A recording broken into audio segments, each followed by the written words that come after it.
In today's video, I'll be making the most incredible Kumiko gates. They'll be made from steel and they'll go in the opening of this hedge. I won't be making them on my own though. I've got some help from these guys. They're all very talented and I'm lucky to have them here.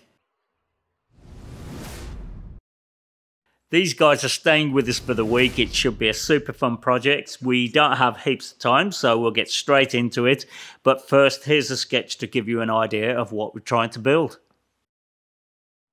We took some dimensions and made a sketch. We also made a mock-up of the Kumiko pattern to get the proportions just right. After working out a plan, we laid out a full-size outline on the floor to give us something to reference off. And the first thing we'll do is to make the frames for the gates. And we made those from 12 by 24mm mild steel flat bar. There's not much to them so far, but next we'll start bending some flat bar and add some interest with a few curves. You may remember that I used my fly press to bend steel like this when I made my industrial chair a while back. It's a great tool for a task like this. It has heaps of control to get the bend just where you want it. So yeah, that's where the bend starts, so we're going to work all the way.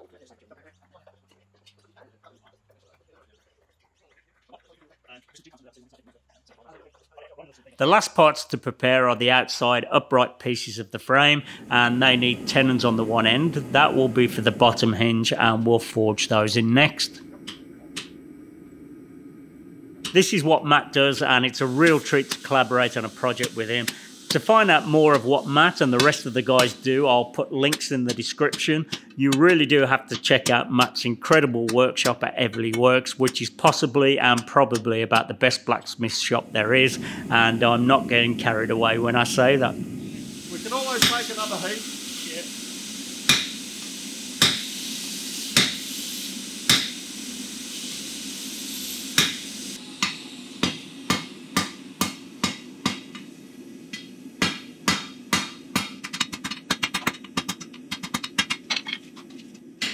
Really big hits with this one. Okay.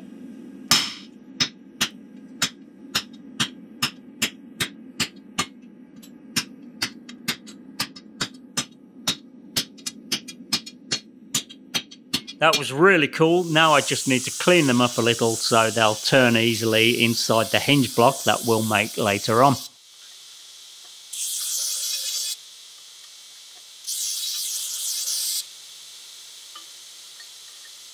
For the top hinge, we'll just grind those in so far down.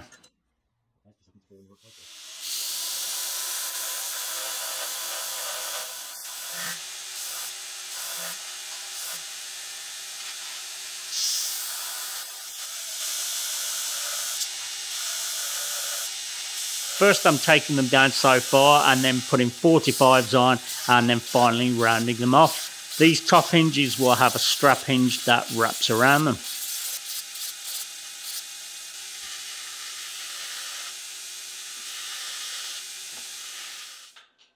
That's all the frame pieces of the gate prepared, so next we'll start on the triangle grid that will fill the gates out and it will be the base for our final pattern. Corin is doing all the cutting and he's starting with the vertical uprights, which will be the full length of the gate from top to bottom. The rest of the grid will be made up of smaller single sides of each triangle. There's a lot of them, so we taped a few bars together while cutting them, and Corin is cutting those at 30 degrees. Every piece needs cleaning up, and Tim is also checking the length against our masterpiece. Tim did so much grinding on this project and we really couldn't have done it without him. He's a great guy who makes awesome knives, and I'd be very grateful if you could check out his YouTube channel, click on subscribe and also encourage him to make some more videos. It's extremely difficult for a small channel to get any exposure and Tim really does deserve it. Again, I'll put a link in the description. To help assemble the grid, we made a few plywood triangles just to keep the grid consistent.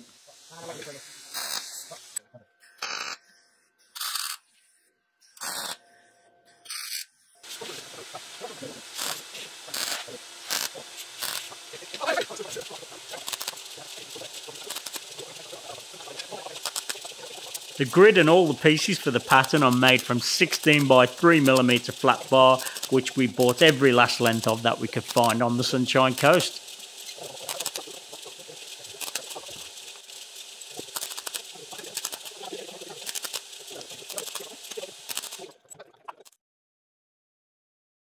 That's really starting to look great. Now it's time to fill out the grid with the Kumiko pattern.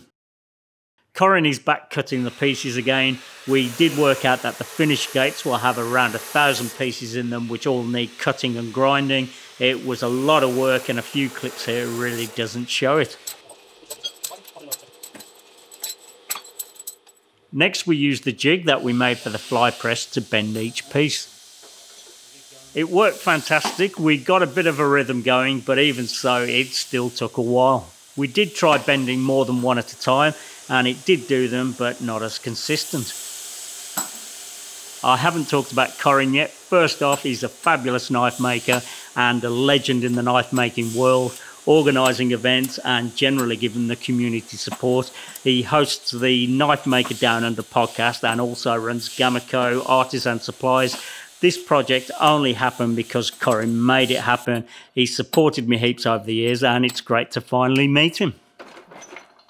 Tim is back grinding again. In fact, I don't think he even stopped. And now he's grinding a bevel on both ends of the curved pieces so they fit inside the grid.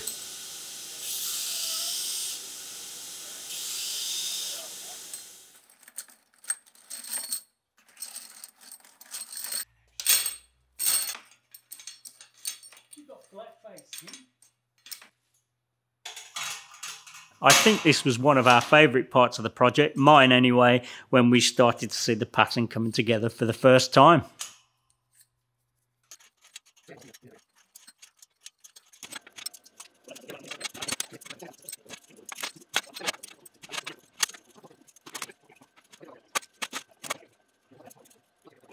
This was my turn to do something, so I'm welding a circle in the centre of each junction and just going out enough to lock each piece in.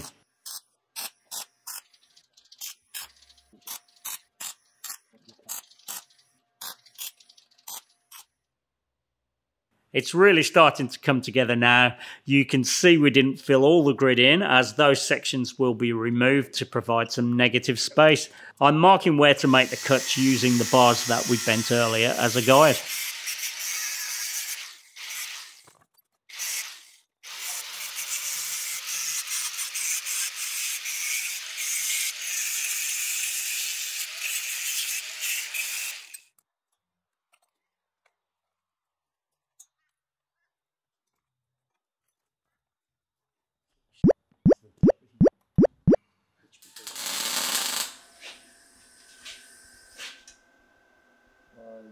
Now we can start welding the gates together, and we just need to trim the one end of the Kumiko grid to the final size.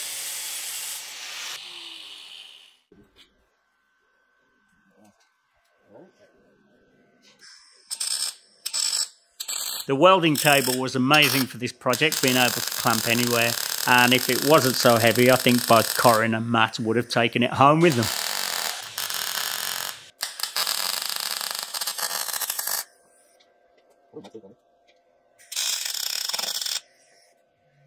Corin took charge of the Kumiko and was checking and working out what went where and what was still needed. There were heaps of pieces to fill in all over the place that weren't full size. They needed trimming down to fit, and they were very easy to miss. In fact, I'll mention it now, the finished gates do actually have one piece missing.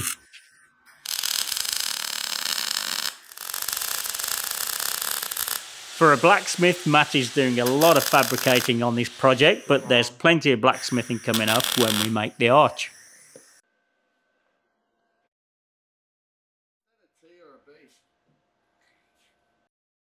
Why are these hot?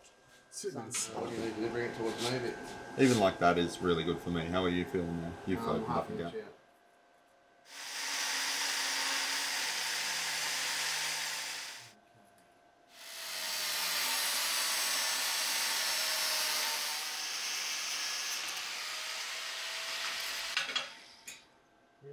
That's not too bad. It's a little bit fat.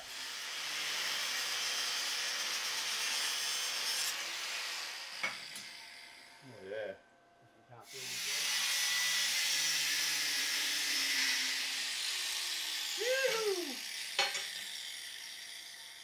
That's sexy.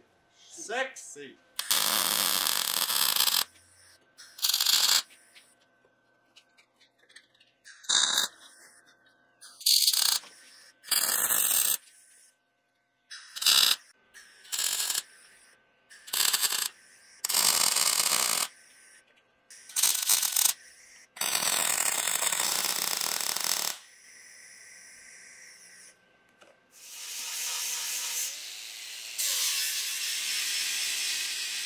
While Matt's grinding some of the welds, Corin is sizing and fitting the final pieces, and he has a great way of trimming them down.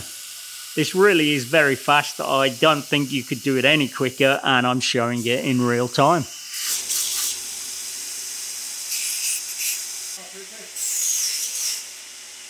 We've tagged in a new welder, so it's my turn again.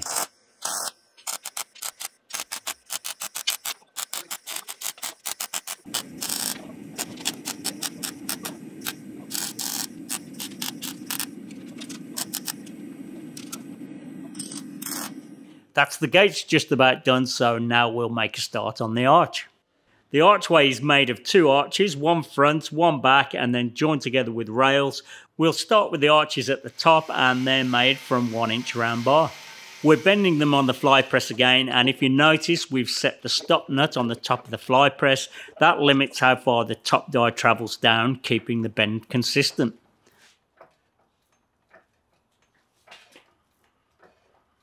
He needs a gym, eh?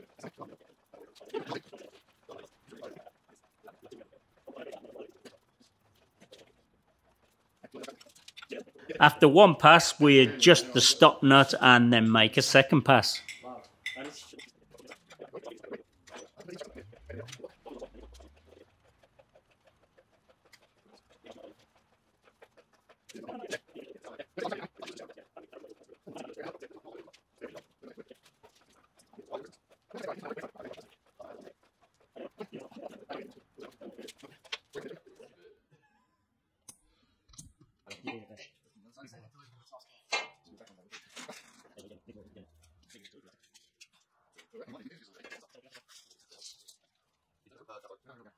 That's the first one done. Now we'll make the next one to match.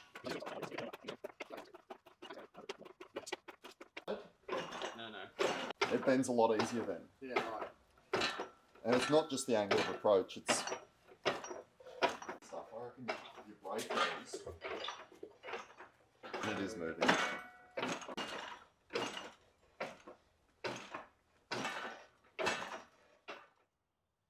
That's the front and back arches bent into shape. The side pieces of the archway are just straight pieces of 1-inch round bar. So next we'll make the rails that join them all together. The rails are 20mm round bar, and after they've been prepared, we'll forge 12mm tenons onto both ends.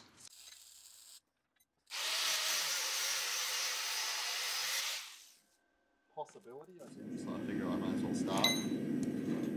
Matt's marking where we'll form the shoulders of the tenons, and he's doing that with a chisel so they can be easily located.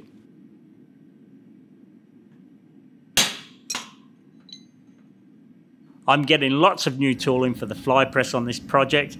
Matt's made this one for forming the shoulders of the tenons. There we go.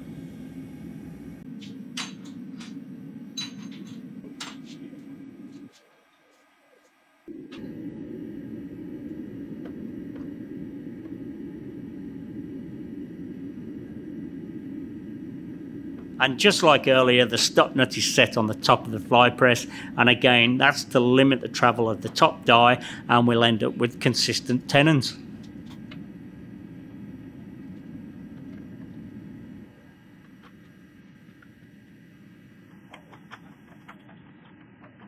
And now for even more new tooling. These are radius dies, and we'll use them to draw out the tenons and make them round. And Matt didn't have all the fun. I did plenty of them too, all with his guidance. They may not have been as good as his, but they still turned out pretty good.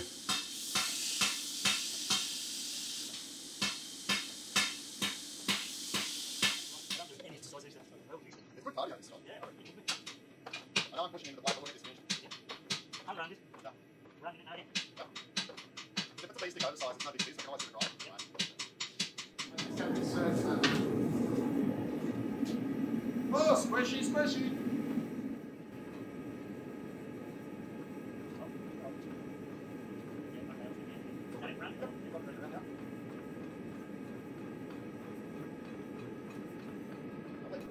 Beautiful, beautiful. Now we have the tenons all finished on the rails, so we can start punching mortises in the archway for the tenons to fit into. Yeah, the drift's on the table there, but I'm not. So just roll that towards me. If you can, keep going, keep going. There, beautiful. Roll it towards me a bit. While Matt's walking us through the process, I'm striking, and the guy holding the bar you would have seen in a couple of my recent videos.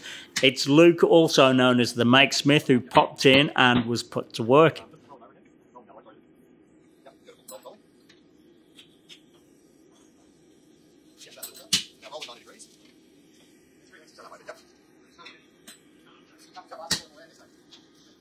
I wasn't the best striker. I could have probably hit it harder than I did, so some of the mortises took an extra heat to finish them.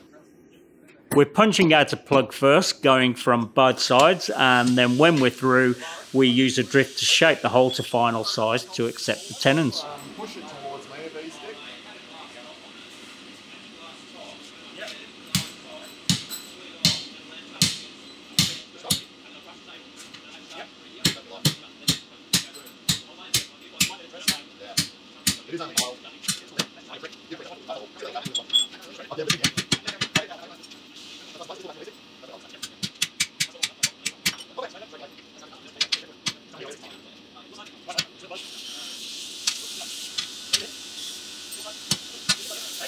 There's 3 holes to punch in each side piece and then 2 in each arch, so that's 16 in total.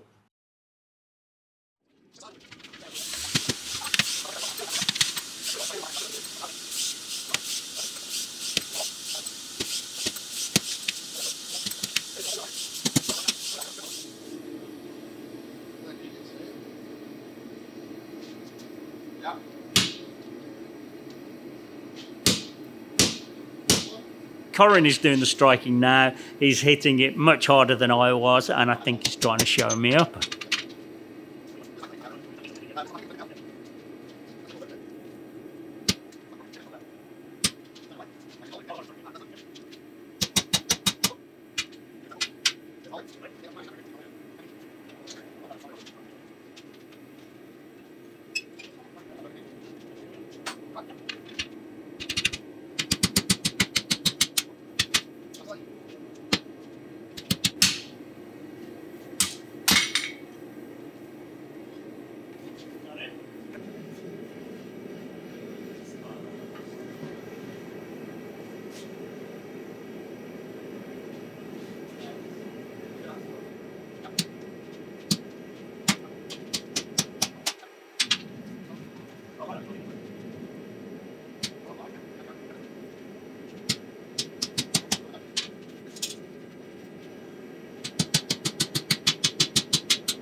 All the mortise and tenons are done, so now we can start to assemble the archway. We'll start by tack welding the joints just to hold it all together. We'll then heat the joints and pin the tenons over, and the welds will disappear.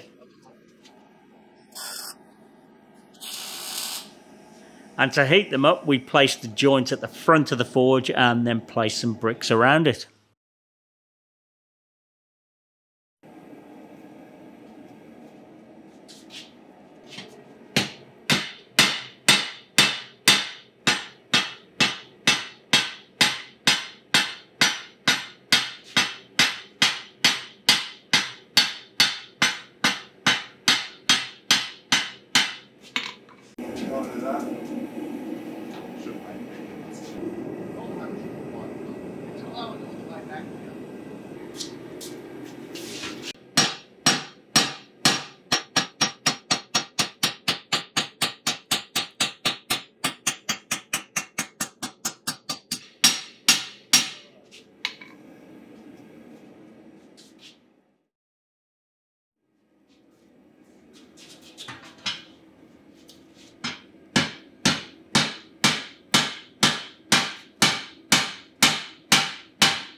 This is the last day these guys will be here, and they're determined to see the arch standing up with the gates on. We never thought we'd finish it when we started, and it was expected that I would finish it on my own later on, but we're much closer than we thought we'd be. They really are racing at this point to try and beat the daylight, and I'm struggling to keep up with the camera.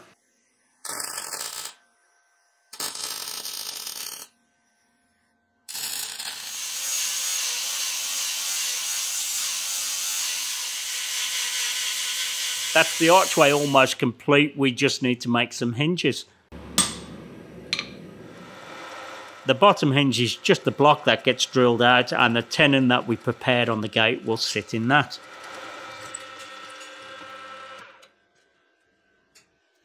I'm welding it onto a piece of flat bar, and then that will get welded directly onto the archway.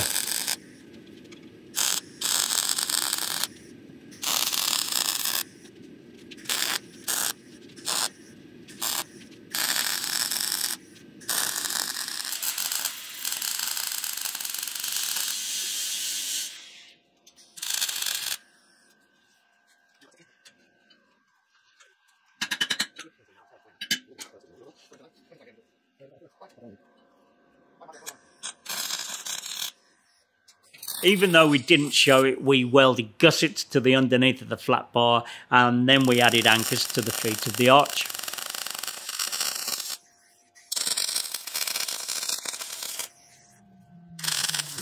It's just about ready to stand up and have a look at it, and I dug the holes for it earlier in the day.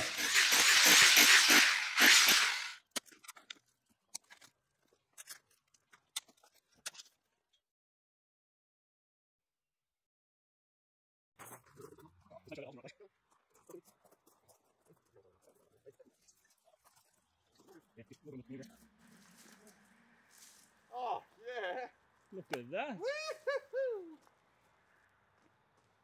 It was all a bit of a rush at the end, and we lost light very fast. I didn't get any footage with the guys, but we did take a few photos. I can't thank them enough for a wonderful week. I really did have the best time ever. I learned heaps and now have these incredible gates. Now I just need to do my bit and finish them up.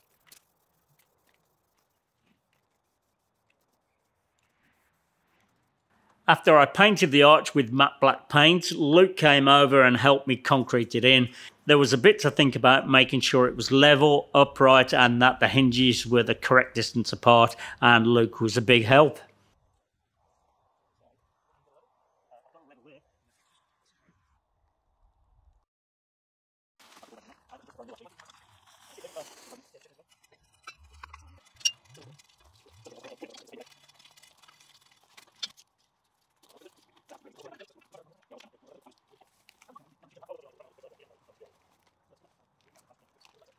And now back to finishing the gates. We only welded one side of the gates, and I was always going to do the other side later on.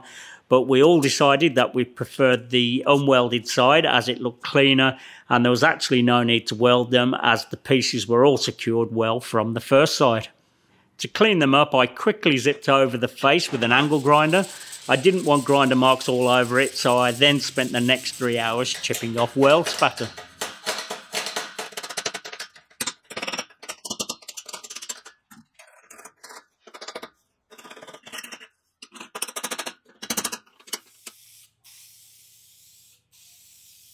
I sprayed coat after coat on them from every angle using about 10 cans, and I also sprayed directly down into the joints several times to try and seal the end of the pieces.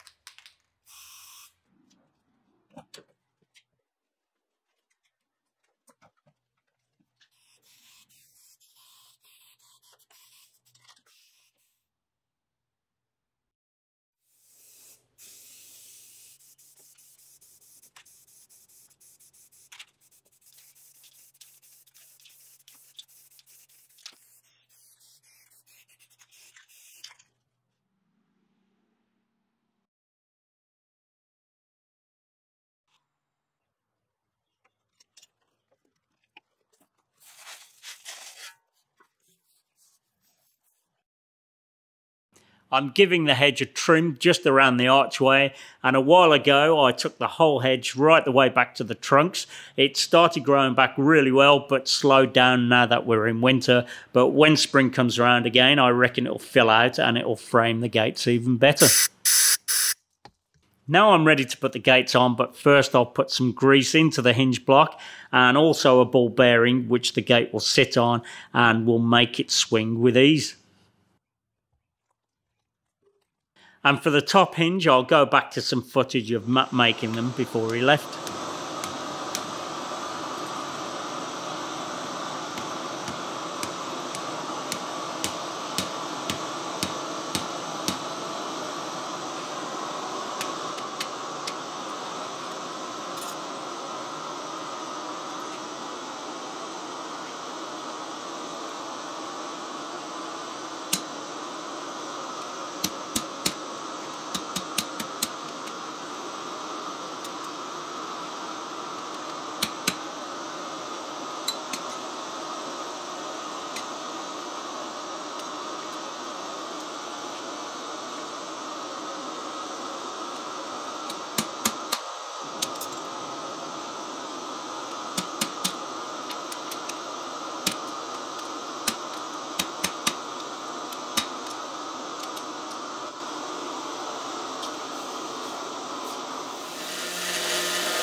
The hinges get welded directly to one of the rails, and then when that's done, the gates are complete.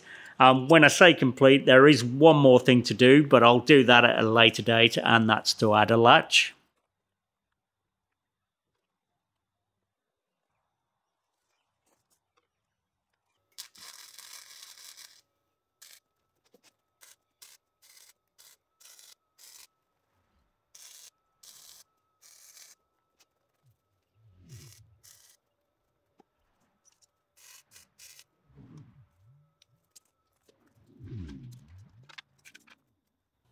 I mentioned earlier that there's a piece missing. If you feel like it, you could pause this photo and see if you can find it. And if you do, be sure to comment. There are a couple of smaller pieces that were insignificant that we purposely left out as they weren't worth putting in. And on the top hinges, those ones were left out too, but there is one fairly obvious one.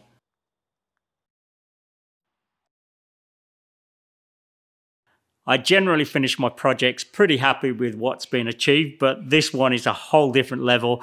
I've had a wonderful, wonderful week, so I can't thank these guys enough. It's been fantastic. I absolutely love the gates. Hopefully you like them too. Hopefully you enjoyed the video. If you did, please like and subscribe. Thanks for watching, and I'll see you on the next one. And don't forget to check out the links of the other guys and give them some love and support too.